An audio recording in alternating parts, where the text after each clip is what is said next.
Hi students. तो अब आ गए हम 11th क्लास का बेसिक मैथमेटिक्स हिंदी मीडियम का लेकर के, और उसमें आज पढ़ने जा रहे हैं बहुत ही ज्यादा इंपॉर्टेंट कॉन्सेप्ट, और वो है समाकलन।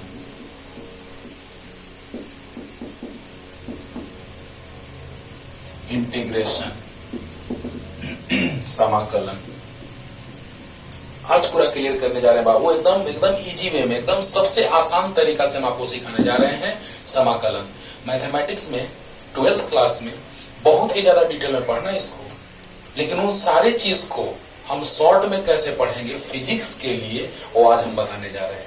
और एकदम आसान तरीका, बस कॉपी पेन निकाल के बैठो और ध्यान से सुनो हम कहने क्या जा रहे हैं। और समाकलन जो है वो अवकलन का ठीक उल्टा होता है।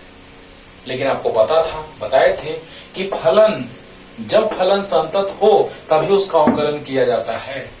हाँ, तो फलन संतत हो और कोने का निर्माण नहीं होता हो। आपको याद होगा जब फलन में कोना का निर्माण हो जाता था या फलन टूट जाता था, तो टूटने पर अनंत स्पर्श रेखा, या कोना का निर्माण होने पर भी अनंत स्पर्श रेखा। क्या आप जानते हैं कि किसी वक्र के किसी एक बिंदु पर एक स्पर्श रेखा खींच जाती है? तो यस सर, और वही देता है ढाल dy/dx।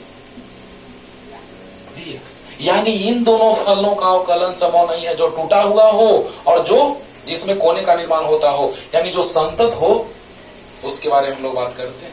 तो जो फलन संतत हो उसका ढाल का बात करते हैं, क्योंकि किसी भी वक्र के किसी एक बिंदु पर सिर्फ और सिर्फ एक स्पर्श रेखा की जाती है जो उस सरल रेखा की ढाल को दर्शाती है। अब सोचो जरा सा बच्चों, फलन अवकलनीय हुआ यानी अवकलनीय है, यानी फलन को संतत होना चाहिए, कोने का निर्माण नहीं होना चाहिए। कोने का निर्माण नहीं मतलब क्या कि अवकलनीय होना चाहिए। कोने का निर्माण नहीं होना चाहिए मतलब क्या कि अवकलनीय होना चाहिए। यानी कि समाकलन भी उस फलन का करेंगे जो संतत होगा, क्योंकि संतत नहीं होगा तो अनंत स्पर्श रेखा। क्या आपको लगता है कि एक बिंदु पर अनंत स्पर्श रेखा खींचा जाना चाहिए? अगर खींचा जाएगा तो अनंत दिशाएं होंगी। क्या हम लोग का एक बार में एक दिशा में जाते हैं कि अनंत दिशा में? तो सिर्फ एक दिशा में जाते हैं। तो ठीक उसी प्रकार हम लोग बात करेंगे बच्चों कि ये भी संभव नहीं होगा। यानी हम किसी भी वक्र का बात करेंगे तो एक बिंदु पर एक स्पर्श रेखा खींची जाएगी। वह क्या बताता है? तो सरल रेखा के ढाल को बताता है। यानी फलन अवकलनीय होना चाहिए और संतत होना चाहिए। यानी दिमाग में सेट रखना है, इस बात को जरूर समझो, जरूर। इस समाकलन उन फलनों का किया जाता है, उन फलनों का जो संतत हो और अवकलनीय है ना। और समाकलन उल्टा है अवकलन का। क्या उल्टा है अवकलन का बच्चों? और इसके सहायता से हम किसी वक्र के द्वारा घिरा क्षेत्रफल भी ज्ञात करते हैं। उसका भी थोड़ा सा हिंट देंगे, लेकिन वो अभी आगे पढ़ेंगे हम लोग, इसी में आगे पढ़ेंगे, समाकलन में। लास्ट टॉपिक वही होगा, किसी वक्र के द्वारा घिरा क्षेत्रफल, समाकलन। और ये पूरा 12th में आपको काम देगा। 12th में क्या यार, 11th में भी पूरा समाकलन, 12th में भी देखना। आज हम डेमो भी दिखाएंगे कि फिजिक्स में इसका कैसे यूज होता है। राइट, तो चलिए स्टार्ट करते हैं। तो समाकलन, बस ध्यान से एकदम सुनते रहिए, बहुत आसान तरीका से। समाकलन आप जितना सीखेंगे उसमें सबसे आसान तरीका आपको यही रहेगा। देखिए सामने है, तो समाकलन किसी फलन के अवकलन का उल्टा होता है। Means integration is the reverse process of differentiation. उल्टा होता है। समाकलन उन्हीं फलनों का किया जाता है, उन्हीं फलनों का किया जाता है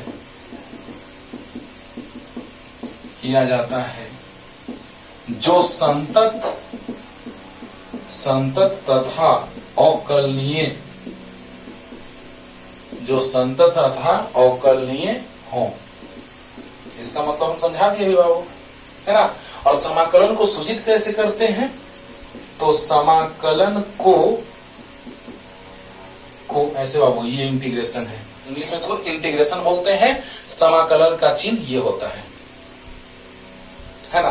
तो समाकलन को इस चिन्ह, सिंबल के द्वारा सूचित किया जाता है। सूचित किया जाता है। समझना, ये बहुत ही इंपॉर्टेंट बात है। उल्टा समाकलन अवकलन का उल्टा होता है, यही चीज हम बहुत डिटेल में आपको सिखाने जा रहे हैं। और ये बात अभी हम क्लियर कर दिए कि समाकलन उन्हीं फलनों का किया जाता है जो संतत तथा अवकलनीय हो, क्योंकि संतत फलन का ही हम अवकलन करते थे, याद होगा। तो समाकलन भी उन्हीं फलनों का करेंगे। कोने का उसमें निर्माण नहीं होना चाहिए, यानी अवकलनीय होना चाहिए। कोने का निर्माण नहीं होना चाहिए, यानी अवकलनीय होना चाहिए। तो बताओ बच्चों, संतत भी हो और अवकलनीय भी हो। क्लियर? तो बताओ बच्चों, अब उल्टा का बात समझाने जा रहे हैं और समाकलन को ऐसे सूचित करते हैं, ये तो क्लियर है। कैसे अवकलन को सूचित करते थे? ddx से।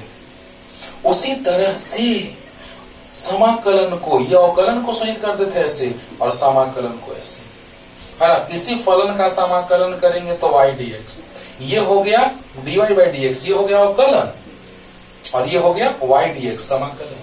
और इस समाकलन की सहायता से हम किसी वक्र के द्वारा घिरा क्षेत्रफल भी प्राप्त करते हैं। सोचो, उसका हम थोड़ा सा आज हिंट देंगे। आज बेसिक पूरा इंटीग्रेशन चल रहा है बच्चों, लेकिन समाकलन, ये क्षेत्रफल वाला जो बात अभी हम लिखने जा रहे हैं, ये लास्ट में, मतलब आपका इंट्रोडक्शन लास्ट होगा इंटीग्रेशन के साथ, और इसी लास्ट में इसको क्लियर करेंगे लास्ट लेक्चर में। ये कि समाकलन की सहायता से, समाकलन एम भी हो गया, समाकलन की सहायता से किसी वक्र के द्वारा घिरा क्षेत्रफल प्राप्त किया जाता है। समाकलन की सहायता से किसी वक्र के द्वारा घिरा क्षेत्रफल प्राप्त किया जाता है। बहुत इंपॉर्टेंट है बाबू, लेकिन आगे तो काम देगा ही, लास्ट में इसको बताएंगे ही, लेकिन हम इसके बारे में आज भी थोड़ा सा आपको समझाएंगे। तो आइए इतना लिख लीजिए पहले। ये हो गया अवकलन का स्टाइल, ये अवकलन को बतलाता है, और ये समाकलन को। ऐसे ही लिख लीजिए पूरा, ये उसके बाद ओ, और नीचे साइड में ये लिख सकते हो, जल्दी जल्दी फास्ट। अब देखो बच्चों, समाकलन जो है दिमाग में सेट कर लो, समाकलन अवकलन का ठीक उल्टा होता है। अब इसका मतलब हम आपको क्लियर कर रहे हैं। पहले पूरा सूत्र लिखते हैं, और इतना सूत्र आपको याद रखना होगा, ऐसे हम प्रूफ के साथ नहीं। अवकलन वाला सूत्र एकदम याद कर लो। अब इसको पढ़ने से पहले तुम अवकलन वाला सब सूत्र याद करो। अवकलन वाला सब सूत्र याद कर लोगे तो समाकलन वाला याद करने में थोड़ा भी परेशानी नहीं होगा। कैसे? आइए, तो समाकलन से संबंधित कुछ महत्वपूर्ण सूत्र का बात कर रहे हैं बच्चों। तो समाकलन से संबंधित कुछ महत्वपूर्ण सूत्र तो देखा जाए। सबसे पहले एकदम इसको दिमाग में सेट कर लो, ये ब्रह्मास्त्र है, ब्रह्मास्त्र है। dx का समाकलन x होता है। वाह, ये बहुत इंपॉर्टेंट, बहुत ज्यादा हमारे हिसाब से बहुत इंपॉर्टेंट, इसलिए क्योंकि हम इसी से सब सूत्र को ला करके प्रूव करके आपको दिखा देंगे शॉर्ट में, राइट। हाँ, dx का समाकलन x होता है, ठीक है। और ट्रिक बताएंगे कि अवकलन ये है, d मतलब अवकलन और इसका मतलब समाकलन। अवकलन और समाकलन एक दूसरे के ठीक उल्टे होते हैं, तो ये दूसरे को कैंसिल कर देगा। मान लो एग्जांपल है 2 और 2 का उल्टा 1/2, कट के 1 आ गया, यानी वही और उसका उल्टा खत्म हो करके बस x बचेगा। ये ट्रिक है समझने का, बहुत काम देगा। अभी प्रूफ करेंगे, भी प्रूफ भी करेंगे इसको कि कैसे। ये हो गया शॉर्टकट ट्रिक। पहले शॉर्टकट ट्रिक समझो कि इंटीग्रेशन dx, समाकलन dx। इंटीग्रेशन मतलब समझना, समाकलन का इंग्लिश होता है। तो इंटीग्रेशन dx का मतलब क्या कि जैसे ही हम इसको साइड में घेरेंगे, ट्रिक है ये, तो अवकलन समाकलन एक दूसरे के उल्टे होते हैं, कट के 1, यानी इसका मतलब खत्म, यानी x बच गया। ये हुआ शॉर्टकट ट्रिक, है ना। और फॉर्मूला भी हम तुरंत लिखने जा रहे हैं, उससे भी आपको समझा दे रहे हैं। x के पावर n का समाकलन, देखो अब वो dx से जैसे ही गुना होगा, समझ जाना यहाँ पे इंटीग्रेशन dx मतलब यही कोई फलन है और dx मतलब समाकलन। तो बताइए बच्चों, पावर में एक जोड़ते हैं और उसी पावर से भाग देते हैं, है ना। एक बात तो समझ में आया शॉर्टकट में, इसको लिख लेना साइड में, ये शॉर्टकट ट्रिक है, इसी का यूज करेंगे अभी बहुत ज्यादा। देखो ना, अब देखो बच्चों ध्यान से, चला गया। देखिए ध्यान दीजिए बच्चों, अब पावर में हम लोग क्या करते हैं, तो पावर में एक जोड़ते हैं और उसी से भाग देते हैं। अवकलन में क्या करते थे बच्चों, अवकलन में पावर से गुना करते थे और पावर में से घटाते थे। लेकिन समाकलन में क्या करेंगे बोलिए, समाकलन में पावर में एक जोड़ेंगे और उसी पावर से भाग दे देंगे। देखो तो पावर में एक जोड़ेंगे और उसी पावर से भाग दे देंगे, क्या पता है। लेकिन ये कांस्टेंट क्यों आ रहा है इसके बारे में भी समझाएंगे, पूरा तोड़ देंगे, अच्छे से ध्यान से सुनो। तो पावर में एक जोड़ते हैं उसी से भाग देते हैं। यहां पे देखो ऐसे इसको लिख सकते हैं 1 गुना x का पावर, इसको 1 गुना dx, dx को लिख सकते हैं 1 गुना dx आराम से। 1 को लिख सकते हैं x का पावर 0 आराम से। 1 को लिख सकते हैं x का पावर 0, तो यस सर। अब बोलिए पावर में एक जुटेगा और उसी से भाग होगा, तो x का पावर 1/1 यानी x। अभी शॉर्टकट ट्रिक से बताए थे dx का समाकलन x होता है। बहुत काम देगा, बहुत काम देगा। इसमें इसीलिए ज्यादा फोकस कर रहे हैं बच्चों कि ये बहुत बहुत ज्यादा काम देने वाला चीज है कि dx का समाकलन x होता है। जितना ज्यादा सोचो उतना ही काबिल बनोगे, है ना। तो जब dx का समाकलन x होता है बच्चों, यानी शॉर्टकट ट्रिक है ये dx का समाकलन x, यानी कि समाकलन dx, तो अवकलन से समाकलन खत्म, x बच गया। लेकिन उसको आप डिटेल में अगर सीखना चाहते हैं तो इंटीग्रेशन 1 dx, क्योंकि 1 से गुना करेंगे कोई फर्क नहीं पड़ेगा।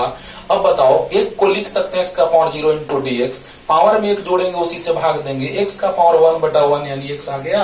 यानी शॉर्टकट से जो आया वही लॉन्ग मेथड से आया। वाह। अब यहां इसके बारे में डिटेल इसको प्रूफ करेंगे, सब प्रूफ कर देंगे शॉर्ट में एकदम। इसमें थोड़ा टाइम लगेगा लेकिन बाकी सब एकदम ठीक ना। हाँ तो जल्दी से इसको लिख लीजिए।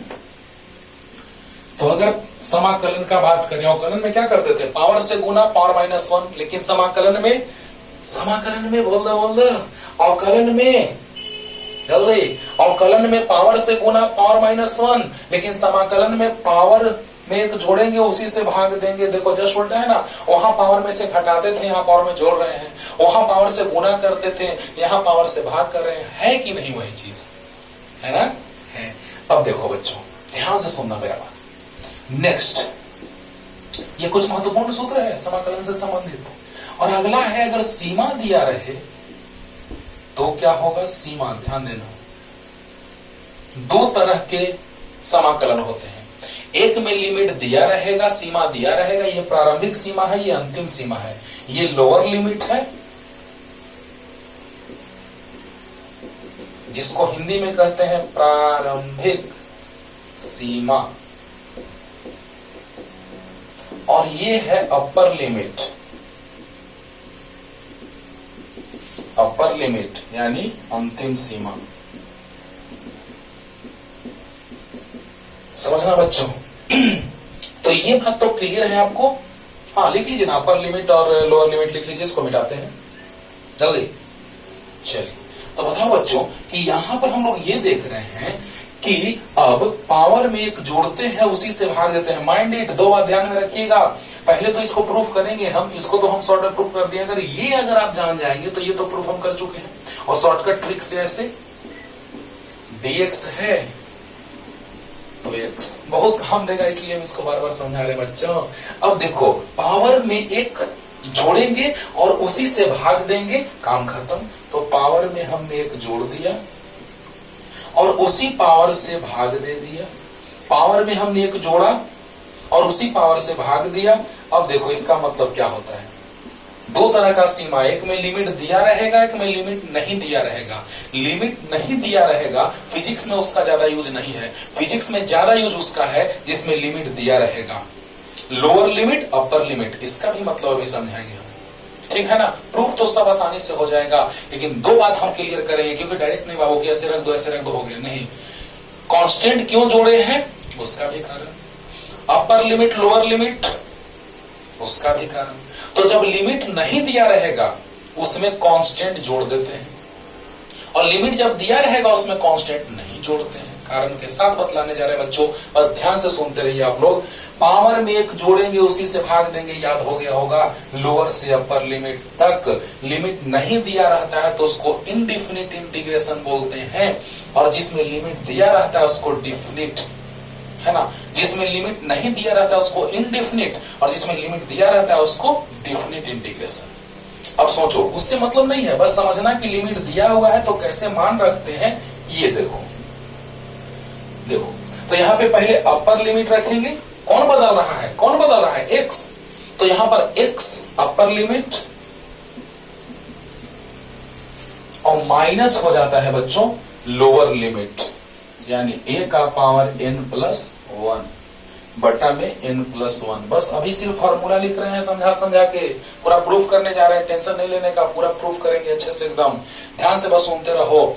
dx नया चीज है, इसीलिए ध्यान से एकदम थोड़ा ज्यादा टाइम दे रहे हैं पहले लेक्चर में। इंटीग्रेशन का पहला लेक्चर है, इसीलिए ध्यान से एकदम सुनो, है ना। और वक्र के द्वारा घिरा क्षेत्रफल लास्ट में जो यहाँ पे लिखे थे, और लास्ट में इंटीग्रेशन समाप्त होगा, यानी कि इंट्रोडक्शन बेसिक मैथमेटिक्स समाप्त होगा, उस समय वो चीज एक लेक्चर में आगे। लेकिन अभी dx का समाकलन x के पावर n रहेगा तो पावर में एक जोड़ेंगे उसी से भाग देंगे, नो टेंशन। लेकिन यहाँ पर एक बात याद रखना है कि n का मान -1 नहीं होना चाहिए। क्यों, बता रहे हैं, सब बता रहे हैं। तो पावर में एक जुटेगा उसी से भाग होगा, और प्लस सी। जब लिमिट नहीं दिया रहे तो प्लस सी, और लिमिट दिया रहे तो उसको कैसे रखते हैं, सो देखो। तो x का पावर n+1 यानी पावर में एक जुटेगा उसी से भाग होगा, a से b तक। पहले ऊपर वाला लिमिट रखते हैं और पावर माइनस नीचे वाला लिमिट रखते हैं, फिर पावर बटा में n+1। देखो बाबू, तीन बात। कांस्टेंट क्यों जोड़ते हैं उसका भी कारण बताने जा रहे हैं। n का मान -1 क्यों नहीं होगा, वो भी कारण। और यहाँ पे अपर लिमिट माइनस ही लोअर लिमिट क्यों होता है, यहाँ प्लस क्यों नहीं, जोड़ क्यों नहीं, गुना क्यों नहीं, भाग क्यों नहीं। देखिए बाबू, बहुत सारी चीजें हैं जो बुक में नहीं लिखी रहती हैं, बहुत सारे टीचर उसको नहीं बताते हैं, है ना। दिमाग में सेट रखिएगा, लेकिन हर एक चीज को हम क्लियर करने जा रहे हैं आपके सामने। बस बता दिया जाता है कि अपर लिमिट पुट करो और पावर दे दो, और माइनस लोअर लिमिट पुट करो, पावर दे दो, हो गया काम खत्म। लेकिन क्यों, कारण चलेगा, ठीक है ना। तो नेक्स्ट 4 नंबर अभी सबसे ऊपर लिख लेते हैं, और देखना कितना जल्दी जल्दी हम लोग प्रूफ कर लेंगे। ध्यान देना, कांस्टेंट अगर हो गुना u into D, c into you into dx मान लो है, तो u तो फलन है x का, u क्या है, u फलन है, भी लिखेंगे आगे बाबू, इसलिए u तथा भी दोनों लिख देते हैं। u तथा भी फलन है x का, u तथा भी फलन है x का। तो कांस्टेंट बाहर आ गया, u इंटू dx। आपको याद होगा अवकलन से कांस्टेंट बाहर आता था, उसी तरह से समाकलन से भी बाहर आएगा, सब प्रूफ करेंगे। लेकिन पहले फॉर्मूला याद कीजिए, कांस्टेंट बाहर आएगा और u इंटू dx। u जो है वो फलन है x का, u तथा भी अभी आगे तुरंत आने जा रहा है बच्चों। पहले फॉर्मूला आप लिखिएगा अच्छे से एकदम। अब अगर u प्लस भी रहेगा इंटू dx, तो दोनों अलग अलग कर लेंगे, तो u dx प्लस भी dx समाकलन।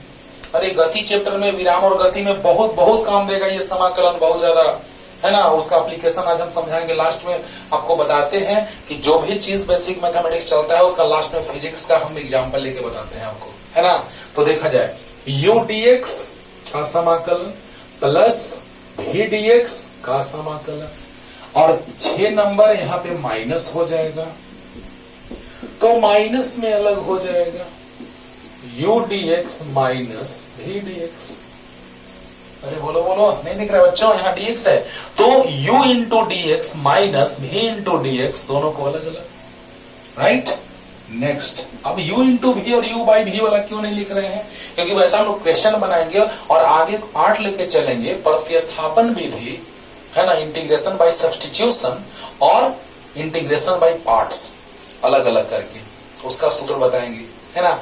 अब देखो ध्यान देना, u इंटू भी और u बाई भी क्यों नहीं लिख रहे हैं, क्योंकि उस पर क्वेश्चन बना करके हम आपको उस चीज को क्लियर करेंगे दो मेथड से, एक प्रतिस्थापन विधि से, मतलब इंटीग्रेशन बाय सब्स्टिट्यूशन से, और इंटीग्रेशन बाय पार्ट्स से, पार्ट्स मतलब अलग अलग करके। हाँ, आज बेसिक चल रहा है इंटीग्रेशन का बच्चों।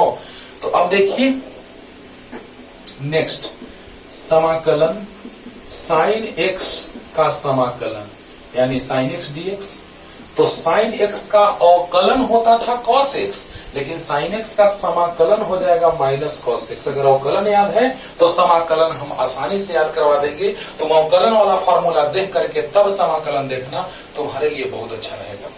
ठीक है, तो समाकलन sine x dx minus cos x.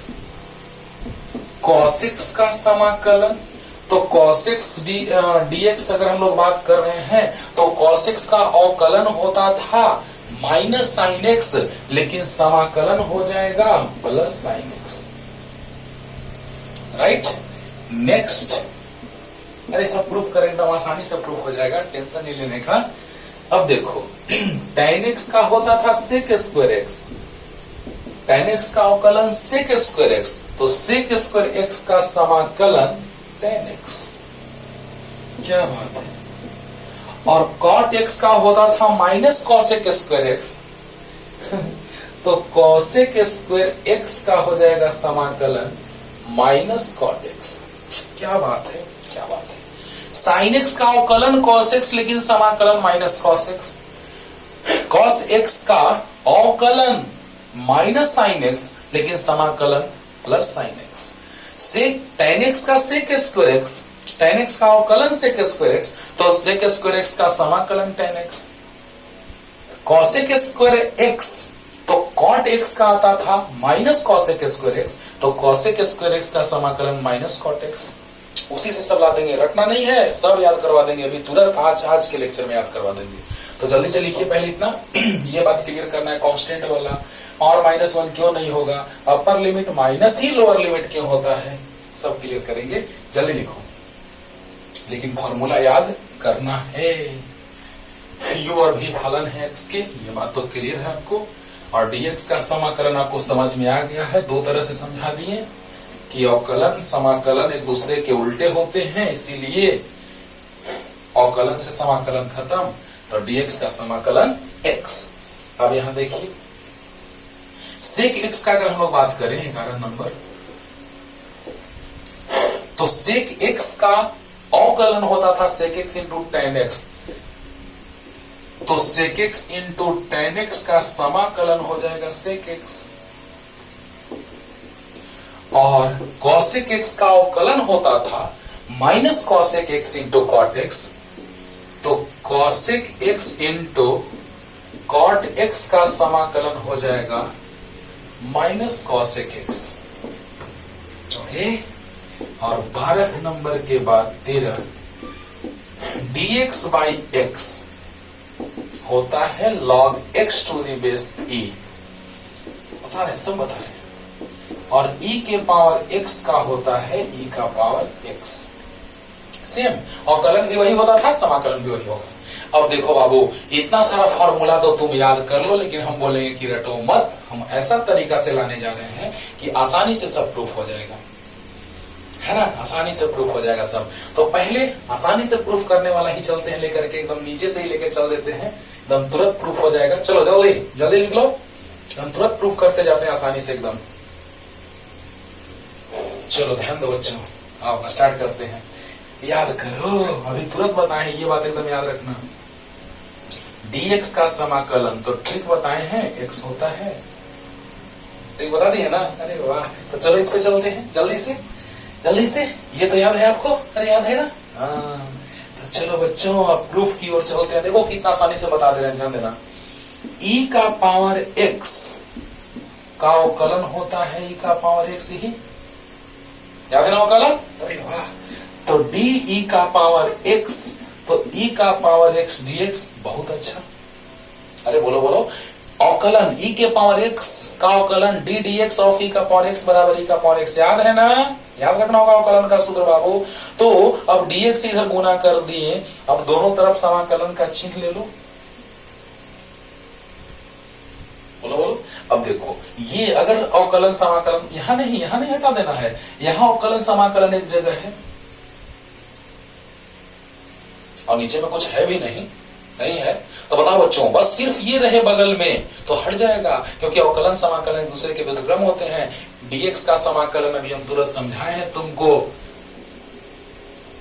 Trick से, राइट। तो बताइए dx का समाकलन x, तो उसी तरह से यहां de का पावर x का समाकलन e का पावर x और e का पावर x dx। आ गया बाबू कि नहीं आया बाबू? बोल दो बाबू। e के पावर x dx का समाकलन e का पावर x होता है। कांस्टेंट से टेंशन नहीं लेना है, क्योंकि हम लोग यहाँ पे लिमिट नहीं है, तो यहाँ कांस्टेंट सब में कांस्टेंट होगा। लेकिन हम बार बार कह रहे हैं कि हम लोग को फिजिक्स में यूज में आएगा लिमिट दिया हुआ, फिजिक्स में यूज में आएगा लिमिट दिया हुआ, उसमें आराम से हम लोग लिमिट पुट कर लेंगे, upper limit minus lower limit, न्यूनतम सीमा या प्रारंभिक सीमा, और अपर लिमिट मतलब अंतिम सीमा। No tension. लेकिन देखो कैसे याद रखना है कि e के पावर x का अवकलन होता है e का पावर x dx से गुना हो गया, दोनों तरफ समाकलन लगा दिए, अवकलन समाकलन खत्म, e के पावर x e का पावर x dx e का पावर x। क्लियर हुआ? देखो बाबू कितना आसानी से सिद्ध हो गया। लेकिन बार बार हम एक बात कर रहे हैं कि कांस्टेंट का बात हम बताएंगे तुमको, लेकिन सबसे पहले ये क्लियर करो कि e के पावर x का समाकलन e का पावर x होता है, जो आसानी से क्लियर हो गया होगा। लेकिन हम लोग को कांस्टेंट से कोई टेंशन फिजिक्स में लेने की जरूरत नहीं है, लेकिन उस कांस्टेंट का मतलब ही समझाएंगे। राइट, चलो जल्दी। e के पावर x वाला हो गया, जल्दी लिख लो। हम लिखते जाते हैं और आगे बढ़ाते जाते हैं। देखो बाबू ये भी बात बताने जा रहे हैं कि यहां पर पावर -1 क्यों नहीं होगा। देखना, ध्यान देना, ध्यान देना। चलो यहां से बताने जा रहे हैं, क्लियर करने जा रहे हैं इसको। log x का अवकलन होता है 1/x, याद है ना? अरे बोलो, log x to the base e का अवकलन x के सापेक्ष होता है 1/x, तो dx से गुना कर दो, तो d log x to the base e बराबर dx बटा x। अब समाकलन कर दो दोनों तरफ। चलो एक बढ़ा के समाकलन करते हैं, कंफ्यूज भी होने लगते हैं आप जी। ध्यान दीजिए बच्चों, d dx of log x to the base e 1/x, dx से गुना कर दी, दोनों तरफ समाकलन लगा दो।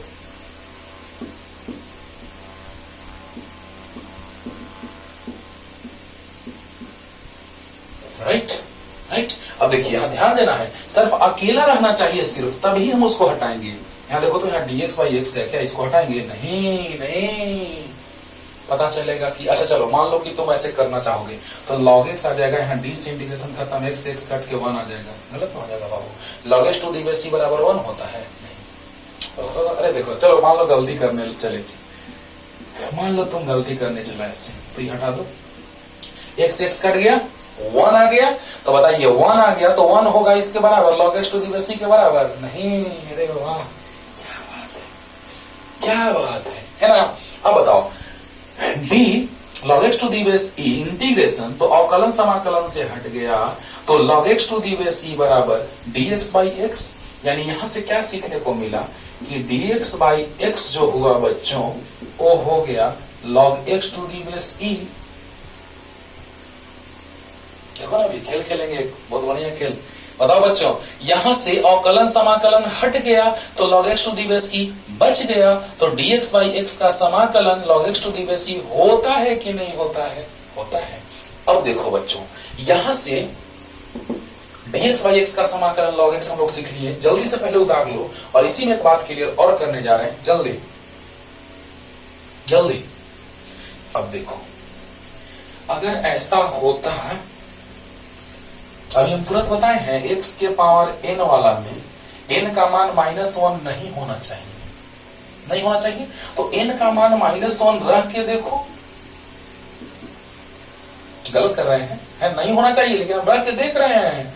तो बताओ, पावर में एक जोड़ेंगे और उसी पावर से भाग देंगे, तो पावर में एक जोड़ेंगे तो 0, -1 + 1 0 बटा में 0, तो x का पावर 0 1 1 बटा 0 अनंत। अरे वाह, ये तो गड़बड़ हो गया, अनंत अनंत आ गया। लेकिन हम लोग क्या देखें, थोड़ा सा स्टाइल मारे तो एक बात पता चला कि अरे यार ये तो यही है। सोचो सोचो सोचो कि यहाँ पर x का पावर -1 नहीं होना चाहिए, क्योंकि ये फॉर्मूला पावर में एक जोड़ने वाला फॉर्मूला तब लगाएंगे जब यहाँ पावर -1 नहीं होना चाहिए। पावर में एक जोड़ने वाला बात तब लगाएंगे सूत्र, कब? जब यहां पर पावर -1 नहीं होना चाहिए। माइंड में सेट कर लो, क्योंकि इस सूत्र से तो गड़बड़ हो जा रहा है। लेकिन देखो तो बच्चों, यही चीज है सेम एकदम, लिख लेना इसको बैक करके। और यही चीज है एकदम, देखो तो dx, अब x का पावर -1 मतलब नीचे आ गया, और यही तो है जिसका समाकलन इतना होता है। क्योंकि इसमें हम लोग पावर में एक जोड़ेंगे, वही उसी से भाग देंगे। यहां पर ये फॉर्मूला नहीं लगेगा, नहीं लगेगा। यानी यहां पर पावर -1 अगर होगा तो फॉर्मूला पावर में एक जोड़ेंगे, उसी से भाग देंगे, वो नहीं लगेगा। यानी ये वाला तो लॉग वाला रूप है। क्लियर? 100%? Yes sir. जल्दी जल्दी। और इतना तो तुम लोग जान गया ना बच्चों, तो एक से टफ समाकलन हम आपको सिखला देंगे अच्छे से। तो पहले बेसिक कॉन्सेप्ट क्लियर होना चाहिए। अब देखो ना कितना आसानी से सब ला दे रहे हैं तुरंत। यहां से स्टार्ट करते हैं। देखो ये सब एकदम एक बार में क्लियर करते हैं। देखो ध्यान देना, D dx of cos x, cos x का अवकलन होता है sin x।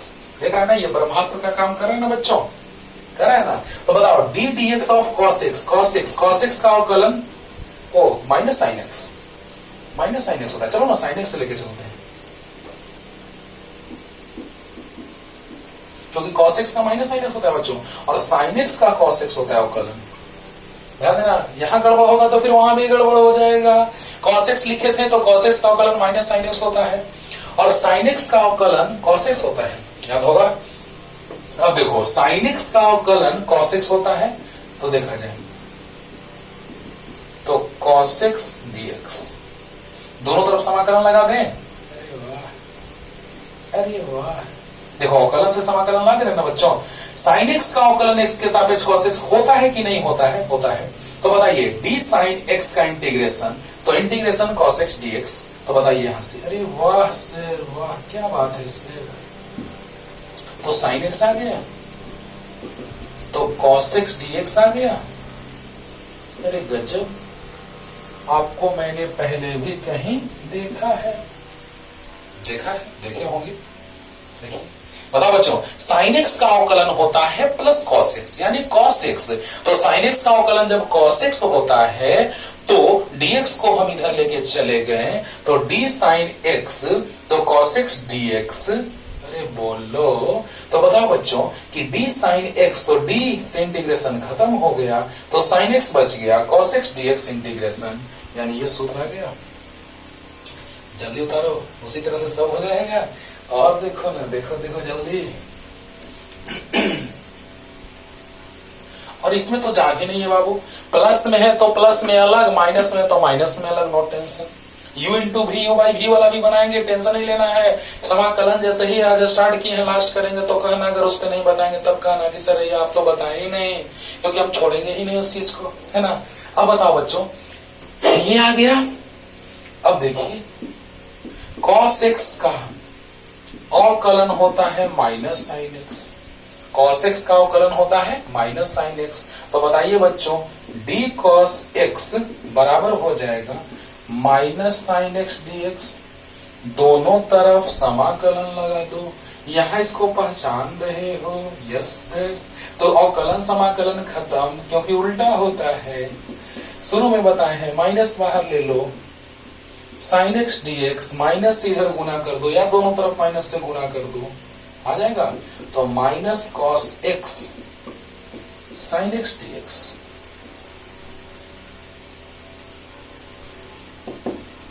आ गया? आया कि नहीं आया? आ गया। बताओ जल्दी बताओ बच्चों। यहां से हम लोग यही सीखे कि cos x का अवकलन माइनस साइन एक्स पहले से हम जानते थे, तो dx से गुना कर दिए। अब दोनों तरफ समाकलन ले लिए, तो समाकलन अवकलन के उल्टा होता है, खत्म। तो cos x और माइनस बाहर sin x dx, तो sin x dx माइनस इधर आ गया, तो sin x का समाकलन माइनस cos x होता है। और उसी तरह से ये चारों आ जाएगा, लेकिन एक हम और निकाल के इसमें से दिखा देते हैं, सब वैसे ही आएगा। एकदम क्लियर हो गया होगा। अब तुम ला लोगे ये, अब तुम आराम से कर सकते हो, लेकिन एक और दिखा देते हैं, जल्दी जल्दी।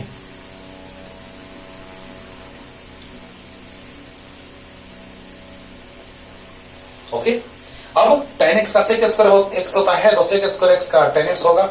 कॉट एक्स का माइनस कॉसेक स्क्वायर होता है, तो कॉसेक स्क्वायर एक्स का समाकलन माइनस कॉट एक्स होगा, जस्ट उल्टा है ना। अब सेक एक्स का होता था sec x into tan x, तो sec x into tan x का समाकलन हो जाएगा सेक एक्स। और कॉसेक एक्स का अवकलन होता था minus cosec x into cot x, तो cosec x into cot x का समाकलन हो जाएगा माइनस कॉस एक्स। बोलो बोलो, तो cosec x into cot x का समाकलन माइनस कॉसेक एक्स होगा कि नहीं होगा। अब चलो इसी को दिखा देते हैं, देखो ना कितना आसानी से बाबू। अब कहना कि फॉर्मूला रटना पड़ रहा है कि नहीं, एकदम नहीं। तो बोलो कॉसेक एक्स का समाकलन, तो minus cosec x into cot x, right. हाँ, dx से गुना कर दो तो d अब दिखाई देने लगा होगा, अरे वाह। तो cosec x into cot x dx, दोनों तरफ समाकलन माइनस बाहर, ये अवकलन से समाकलन खत्म, तो आ गया माइनस इधर लाते हैं। चलो एक लाइन बाद, तो cosec x equal to minus minus ला दो इधर, तो आ गया cosec x into cot x dx। आप बताइए cosec x into cot x dx minus cosec x आया कि नहीं आया? अरे आया, आ गया। तो इस तरह से फॉर्मूला हम लोग सिद्ध करते हैं बच्चों, कितना आसानी से आ गया, आप बताइए। आया ना? आया। चलो जल्दी, एकदम आज बेसिक क्लास चल रहा है वो इंटीग्रेशन समाकलन का। और अब देखिए कांस्टेंट से गुना का तो बात करेंगे ही, पहले हम ये काम कर रहे हैं, ध्यान देना। पावर में एक जुड़ता है उसी से भाग होता है ना। लेकिन n का मान जब ये फॉर्मूला लगाएंगे पावर में एक जोड़ने वाला का, कांस्टेंट भी रहता है। चलो कांस्टेंट हम बार बार नहीं लिखते हैं बच्चों, उसका मतलब अभी समझा देते हैं, लेकिन चलो एक में लिख के चल रहा है कि आप भावनाओं को समझें, है ना। तो पावर में एक जुड़ता है उसी से भाग होता है, राइट। लेकिन यहाँ n का मान -1 नहीं होता है। फॉर्मूला अगर हम पावर में एक जोड़े उसी से भाग देने वाला लगाएंगे तो यहाँ पर -1 नहीं रखेंगे, कारण पीछे बताए हैं। अब देखो चलो प्रूफ की ओर बढ़ते हैं, इसको प्रूफ कर लेते हैं।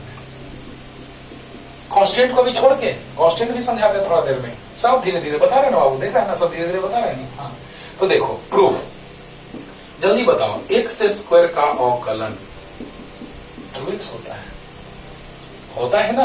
अच्छा तो देखो dx स्क्वायर तो 2x dx, अरे बोलो dx से गुना कर दिए बच्चों, तो x स्क्वायर का अवकलन x के सापेक्ष होता है 2x, तो dx से गुना कर दिए, बहुत अच्छा। तो dx स्क्वायर तो 2x dx, तो दोनों तरफ समाकलन, बहुत अच्छा। अब देखो समाकलन अवकलन का उल्टा कहते हैं ना कि ये ब्रह्मास्त्र है कि नहीं है, बोलो। अब बताओ एक्स स्क्वायर बाई, ये 2 बाहर आ गया कांस्टेंट, तो 2 को नीचे ला देते हैं, तो एक्स स्क्वायर बाई 2 बराबर एक्स dx। बोलो बोलो, अरे बोलो एक्स स्क्वायर बाई 2 बराबर एक्स dx। अब ध्यान दीजिए तो एक्स dx, एक्स का पावर 1 है छुपा हुआ, पावर में एक जुट रहा है और पावर से भाग हो रहा है। देखो तो यहाँ पे इसको ध्यान देना, तो चलो और बड़ा लिखते हैं इसको, पूरा एकदम तोड़ के रख देते हैं आज हम समाकलन को बच्चों। देखो तो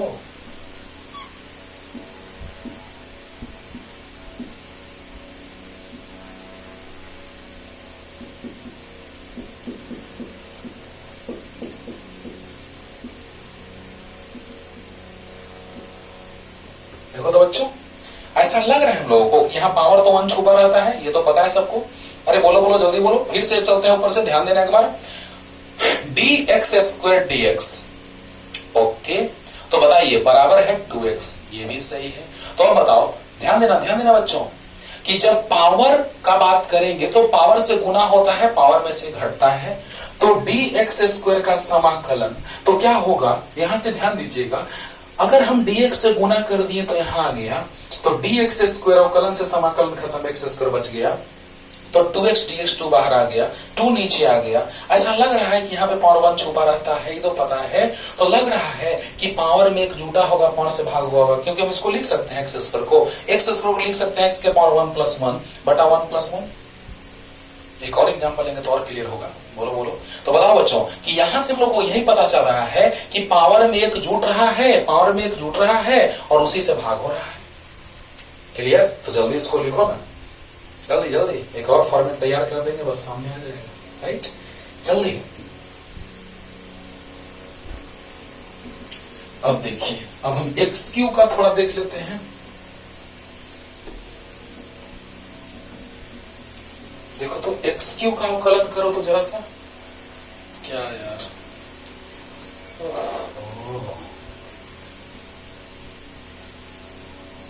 तो देखिए अगर हम एक्स क्यू का बात करें तो एक्स क्यू का अवकलन होता है पावर से गुना पावर -1 तो 2 हो जाएगा, पावर से गुना पावर -1 तो dx³ तो 3x² dx।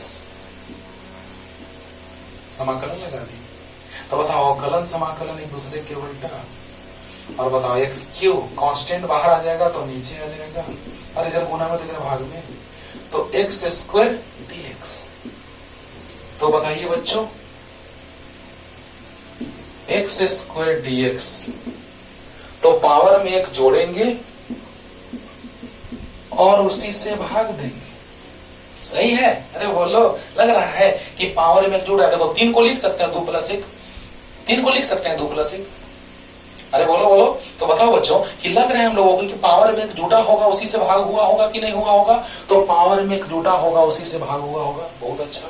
यानी कि पावर में एक जुटा होगा उसी से भाग, यानी क्या लग रहा है कि 2 में एक जोड़े होंगे उसी से भाग दिए होंगे। यहां से क्या लग रहा है, इंटीग्रेशन समाकलन x² dx, x का पावर 3 तो 2 + 1 बटा में 3, 2 + 1। क्लियर हुआ?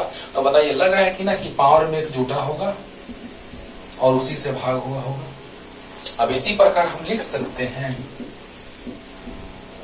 इसी प्रकार डॉट डॉट करके क्या, x का पावर अगर n रहे तो पावर में एक जुड़ता है और उसी से भाग होता है। कांस्टेंट क्यों लिख रहे हैं अब समझाने जा रहे हैं। सबका धीरे धीरे टाइम आ रहा है बच्चों। देखिए ये फॉर्मूला सिद्ध हुआ। और अब upper limit minus lower limit क्यों और कांस्टेंट क्यों जोड़ते हैं, दोनों एक साथ क्लियर करने जा रहे हैं। राइट? हाँ, तो जल्दी जल्दी। ये भी बात क्लियर हो गया होगा बच्चों। और लास्ट में एक फिजिक्स का एग्जांपल लेके दिखा देंगे और अगले दिन एकदम पूरा बहुत सारा क्वेश्चन चलेगा इस पे, है ना? तो आइए देखिए, ध्यान दीजिए। 2 बात, कांस्टेंट क्यों? पहला बात तो ये, जैसे मान लिया जाए कि y = x का हम लोग ग्राफ खींचे, तो x का मान 1 तो y 1, x का मान 2 तो y 2, x का मान 0 तो y 0। बहुत अच्छा।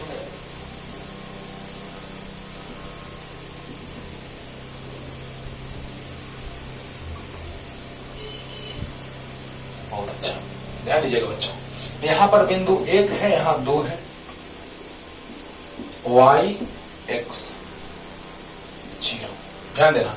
अब क्यों कांस्टेंट का बात आता है वो क्लियर करने जा रहे हैं। अगर आप क्षेत्रफल निकालेंगे, क्योंकि वक्र के द्वारा घिरा क्षेत्रफल देता है, अभी क्लियर करते हैं। याद करो, इस चतुर्भुज का क्षेत्रफल अगर बात किया जाए तो क्या होता है, 1/2 गुना समानांतर भुजाओं का योग। तो ये 1 है और ये 2 है, तो 1 + 2 गुना ऊंचाई 1 से लेकर 2 तक, तो 1 ही ना, क्या आ गया, 3/2 आ गया। बोलो बोलो। अरे क्षेत्रफल निकाल लिए, समाकलन की सहायता से क्षेत्रफल निकलता है। हम एक पॉइंट लिखे थे, बोले थे कि लास्ट जब होगा लेक्चर उस समय बताएंगे, बोले है ना। एक लिखे हैं पॉइंट कि समाकलन की सहायता से किसी वक्र के द्वारा घिरा क्षेत्रफल ज्ञात किया जाता है कि नहीं, बताए हैं? बताए हैं। अब बताओ बच्चों, क्षेत्रफल देखो ऐसे डायरेक्ट क्षेत्रफल निकाल रहे हैं, तो 1/2 गुना समानांतर भुजाओं का योग, ये 1 है ये 2 है, और गुना ऊंचाई, तो 1 से 2 तक 1 ही ना। तो बताइए 2 और 1 3, 3 एकम 3/2 आया। अब देखो समाकलन से निकालते हैं क्षेत्रफल। ये किसका ग्राफ है, y = x का, क्योंकि क्षेत्रफल का बताएंगे, ये ला के दिखाएंगे आपको। पहले ये लाएंगे वहां पे क्षेत्रफल, तो क्षेत्रफल y dx, क्षेत्रफल लंबाई गुना चौड़ाई, लंबाई गुना चौड़ाई। लेकिन ये फॉर्मूला ला के दिखाएंगे वहां, अभी डायरेक्ट पुट कर रहे हैं बच्चों, ध्यान देना। अभी डायरेक्ट पुट कर रहे हैं, लेकिन क्षेत्रफल वाला कॉन्सेप्ट हमको आगे पढ़ना है। अब देखिए y इंटू डी एक्स, लंबाई गुना चौड़ाई क्षेत्रफल, तो y की जगह x है dx। जल्दी बोल दो ना, अरे बोल दो ना, y dx अभी याद रखना। अभी फिलहाल आप याद रखिए कि y dx क्षेत्रफल बात करते हैं हम लोग। तो y इंटू डी एक्स, लंबाई गुना चौड़ाई, शॉर्ट में याद रखो, लेकिन इसको लाके दिखाएंगे हम आगे, अभी जब क्षेत्रफल का बात करेंगे। बोले थे कि लास्ट में। अब बताओ 1 से लेके 2 तक क्षेत्रफल कहां से कहां तक? x 1 से 2 तक बदल रहा है, x 1 से 2 तक बदल रहा है। अब बोलो पावर में 1 जुटेगा, अभी तुरंत प्रूफ किए हैं, पावर में 1 जुटेगा, यहाँ पावर 1 छुपा हुआ है, तो पावर में 1 जुटेगा उसी से भाग होगा। अरे बोल दो यार, पावर में 1 जुटेगा उसी से भाग होगा। बहुत अच्छा, कहां से कहां तक? 1 से लेके 2 तक। अब बताइए पावर x का पावर 2 बटा में 2, 1 से लेके 2 तक। क्लियर हुआ? अब बताओ अपर लिमिट का स्क्वायर, नहीं पता क्या चिन्ह होगा, लोअर लिमिट का स्क्वायर बाय 2। ध्यान देना, यहाँ से सब कुछ सामने आ जाएगा बच्चों। अभी शॉर्ट में बता रहे हैं, वहां क्षेत्रफल का बात करेंगे लास्ट में, पूरा प्रूफ करेंगे। क्षेत्रफल आता है, y dx आता ही है, प्रूफ करेंगे। बताइए पहले x का मान 2, तो 2 का स्क्वायर, चिन्ह नहीं पता क्या है, फिर 1 का स्क्वायर, राइट। लेकिन बीच में क्या चिन्ह होगा कि यही आ जाएगा, क्योंकि एक तरह से हम क्षेत्रफल निकाल चुके हैं, क्योंकि समाकलन की सहायता से किसी वक्र के द्वारा घिरा क्षेत्रफल ज्ञात किया जाता है। ये पॉइंट हमने लिखा है।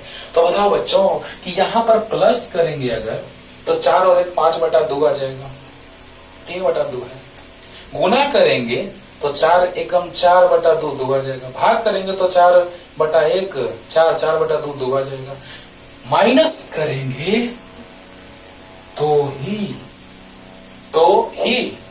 3 बटा 2 आएगा। देखो 4 माइनस 1 3 बटा 2। विश्वास हुआ कि अपर लिमिट का स्क्वायर माइनस लोअर लिमिट का स्क्वायर करते हैं, प्रारंभिक सीमा का अंतिम सीमा का स्क्वायर माइनस प्रारंभिक सीमा का स्क्वायर करते हैं। विश्वास हो गया होगा आज? बहुत बड़ा बात है बाबू, शॉर्ट में, लेकिन बहुत बड़ा बात। लिख लीजिए, क्योंकि पहले से क्षेत्रफल हम निकाल के रख चुके हैं, 3 बटा 2 आया है, और अब क्षेत्रफल निकाल लिए 3 बटा 2 आया। कब? जब माइनस किए तब, यानी माइनस ही क्यों होता है ये कारण अभी हम सीख लिए। अब कांस्टेंट क्यों जोड़ते हैं बाबू? x के पावर n का समाकलन, तो पावर में 1 जोड़ते हैं उसी से भाग प्लस c। इस बात पे गौर करो, क्यों कांस्टेंट? मान लिया जाए यहाँ पे लिमिट दिया है 1 से 2 तक, तो कोई निश्चित क्षेत्रफल आएगा।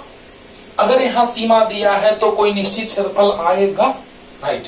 अब मान लो कि यहाँ सीमा दिया ही नहीं हुआ है, तो मान लो कि तुम 1 से लेकर 2 तक लिमिट दिया, तो मान आया 3 बटा 2। अब 1 से लेकर 10 तक लिमिट देता तो कुछ और मान आता। बताओ, तो यहाँ 3 बटा 2 मान आया, प्लस कुछ आएगा, क्योंकि चलो हम एक और लिमिट लेके चलते हैं, थोड़ा सा समझा देते हैं आपको। जैसे हम मान लिया जाए कि लिमिट ले लिए अब 1 से लेकर 3 तक x dx, तो x स्क्वायर बाई 2 1 से लेकर 3 तक। देखो देखो सामने सामने देखो, x तो पावर में 1 जुटा उसी से भाग हुआ। देखो देखो पावर में 1 जुटा उसी से भाग हुआ, उसको हम डायरेक्ट यहाँ लिख दिए। देखो x का पावर 1 है तो पावर में 1 जुटा उसी से भाग हुआ। अब बताओ 3 का स्क्वायर 9 माइनस 1 का स्क्वायर 1 बटा 2। बोलो बोलो, 3 का स्क्वायर 9 माइनस 1 का स्क्वायर 1 बटा 2, 8 बटा 2 4 आया। अब बताइए बच्चों कि जब हम सीमा लिए हैं 1 से 2 तक, तो ये मान आया 3 बटा 2, और जब सीमा लिए 1 से 3 तक तो आंसर 4 आया। यानी कुछ जोड़ेंगे तब ना पूरा होगा 4। बोलो बोलो, अरे बोलो, 3 बटा 2 में 5 बटा 2 जोड़ के देखो 8 बटा 2 यानी 4। यानी यही तो कांस्टेंट का काम कर रहा है, क्योंकि सीमा निश्चित नहीं दिया हुआ था, तो हमको पता ही नहीं था कि कहां से कहां तक हम लोग सीमा लेंगे। अगर सीमा 1 से 2 तक लेंगे तो आंसर 3 बटा 2 आएगा, सीमा 1 से 3 तक लेंगे तो आंसर 4 आ रहा है। यानी कि 3 बटा 2 में कितना जोड़ेंगे कि 4 आएगा। हो सकता है कि 1 से 4 तक हम सीमा लें। क्या बात है, बात में दम है। तो 1 से 2 तक लेंगे तो कुछ और मान आएगा, 1 से 3 तक तो कुछ और, 1 से 4 तक तो कुछ और। यानी वही सीमा नहीं दिया रहे तो हमको नहीं पता कि लिमिट कहां से कहां तक है। इसलिए हम लोग क्या करते हैं वहां पे, बोलो, तो वहां पे हम लोग एक कांस्टेंट चिपका देते हैं कि जो भी कमी आएगा उतना जोड़ करके आंसर बराबर हो जाए। क्लियर हुआ ना? चलो जल्दी जल्दी जल्दी फास्ट। जल्दी। बहुत ही हर एक बात को हम क्लियर करते हुए बताए हैं बच्चों। और बस एक बात और बता देते हैं, कांस्टेंट से गुना वाला, उसके बाद एक फिजिक्स का एप्लीकेशन करते हैं और ये पूरा अच्छे से आप रिवाइज कीजिएगा। और उसके बाद अगले लेक्चर में न्यूमेरिकल इस प्रश्न जो हम करेंगे, हाँ वो बहुत ही मजा आएगा आपको। हम हर एक बात को तोड़ के रख दिए हैं बाबू, तुम्हारे सामने है। ओके, तो चलिए नेक्स्ट अवकलन से थोड़ा सा हम देख लेते हैं कि कांस्टेंट से गुना कैसे। चलो मान लो 2x है, 2x है, तो बताओ u से, ध्यान देना ध्यान देना ध्यान देना, क्या होता था u इंटू भी, तो u से गुना v का अवकलन प्लस v से गुना u का अवकलन होता था। अरे बोलो u इंटू भी, u से गुना v का अवकलन प्लस v से गुना u का अवकलन। अब देखो कांस्टेंट का अवकलन 0, तो d 2x dx बराबर 2 इंटू 1, x का अवकलन 1 और प्लस x इंटू कांस्टेंट का 0, तो क्या गया बोलो d 2x, क्या गया बोलो, क्या गया बोलो, तो 2 ये खत्म, 2 बच गया इंटू dx, दोनों तरफ समाकलन लगा दें, तो बताओ बच्चों ये खत्म हो गया, तो 2x बच गया, तो 2 इंटू dx। अब समझ में आया? लग रहा है कि 2 अवकलन से बाहर हो गया होगा और dx का समाकलन x होता है। आ गया? अरे बोलो 2 बाहर आ गया, ऐसा लग रहा है। चलो हम यहां से चलते हैं, तो 2 बाहर आ गया लग रहा है और dx का समाकलन x होता है। खत्म, यानी कांस्टेंट से गुना हो जाता है, बाहर आ जाता है कांस्टेंट। क्लियर ओके, तो जल्दी उतार लीजिए। और u इंटू भी, u बाई भी का बात करेंगे आगे बाबू, वहां हम चलेंगे लेकर के सब्स्टिट्यूशन मेथड, प्रतिस्थापन विधि और इंटीग्रेशन बाय पार्ट्स मतलब अलग अलग करके। तो चलिए फिजिक्स में इसका एप्लीकेशन कैसे, एक नमूना पेश करते हैं। देखो जैसे v बराबर तुमको याद होगा u प्लस at, ऐसा नमूना बहुत सारा पेश करेंगे, अभी तो एक नमूना पेश कर रहे हैं। और फॉर्मूला अच्छे से क्लियर करो क्योंकि अगले लेक्चर में उस पर क्वेश्चन चलेगा। ओके, उस जितना सारा फॉर्मूला बताएं उसको दिमाग में सेट करो। अवकलन ला पहले पढ़ना, रिवाइज करना, उसके बाद समाकलन वाला, और तब देखो एक नमूना पेश कर रहे हैं। वेग भी याद है, किसी क्षण तात्क्षणिक dx बाई dt। अरे बोलो v बराबर dx बाई dt, तो चलो एक पेश करें नमूना। v तात्क्षणिक वेग dx बाई dt बराबर u प्लस at। बढ़िया है, मजा गया। अब देखो, हाँ जहां पे u है प्रारंभिक वेग, नियत है, और a नियत त्वरण से गतिशील होता था वस्तु, तभी ये सूत्र होता था, याद होगा।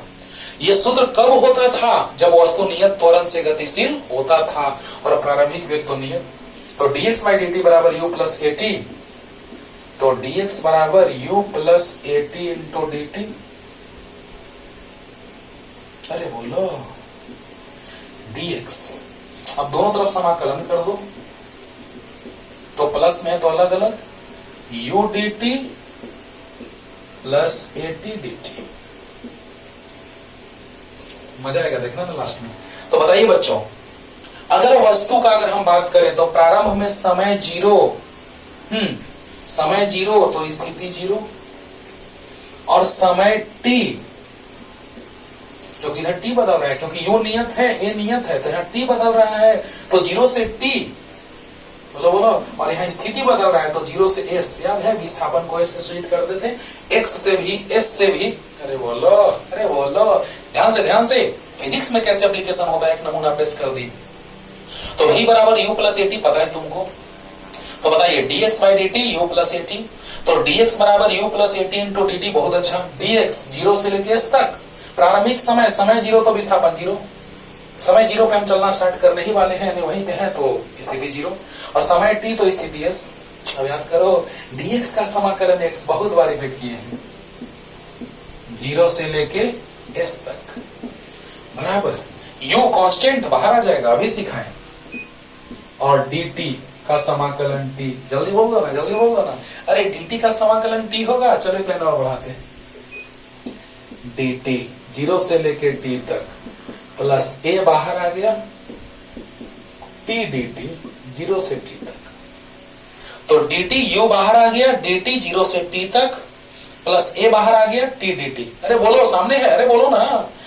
dx का समाकलन x हो गया 0 से s तक, u कांस्टेंट बाहर आ गया, dt का समाकलन 0 से t तक प्लस a बाहर आ गया t dt। क्लियर? अब बताओ, upper limit minus lower limit सब कुछ क्लियर कर दिए हैं। u बाहर, dt का समाकलन t 0 से t तक, a बाहर। देखो बाबू, यहाँ पावर 1 छुपा हुआ है, t का पावर 1 है ना, तो पावर में एक जुटेगा उसी से भाग होगा, क्योंकि यहाँ पावर 1 छुपा हुआ है। पावर में एक जुटेगा उसी से भाग होगा। जल्दी बोलो। तो आ गया s बराबर u upper limit minus lower limit plus a by 2 1 1 2 और t का पावर 2 है बच्चों 0 से लेके t तक। t का पावर 2 है बच्चों 0 से लेके t तक। तो लास्ट लाइन यहां देखो, यहां से वहां तक आ जाना, फिर यहां जाना। तो s बराबर ut प्लस 1/2 a और अपर लिमिट का स्क्वायर यानी टी स्क्वायर माइनस 0 स्क्वायर। देखो, टी स्क्वायर माइनस 0 स्क्वायर। जल्दी बोलो, जल्दी बोलो। अपर लिमिट का स्क्वायर माइनस लोअर लिमिट का स्क्वायर। तो आ गया s बराबर ut plus half A T square. इसको पहचानते हो? अच्छे से पहचानते होगे, देख रहे हो ना। समाकलन की सहायता से हमने सूत्र ला लिया, v बराबर u प्लस ए टी के सहायता से s बराबर u T plus half A T square. और आपको अच्छे से क्लियर हुआ होगा। जल्दी से क्विक रिवीजन जल्दी से देख लीजिए। v को लिख सकते हैं dx बाई dt, सब कुछ बताएंगे मोशन में चैप्टर में। मोशन गति, विराम गति में। तो dx बाई dt बराबर u प्लस ए टी, तो dt से गुना हो गया u dt plus A T dt। बहुत अच्छा। समय 0 तो स्थिति 0, समय t तो स्थिति s।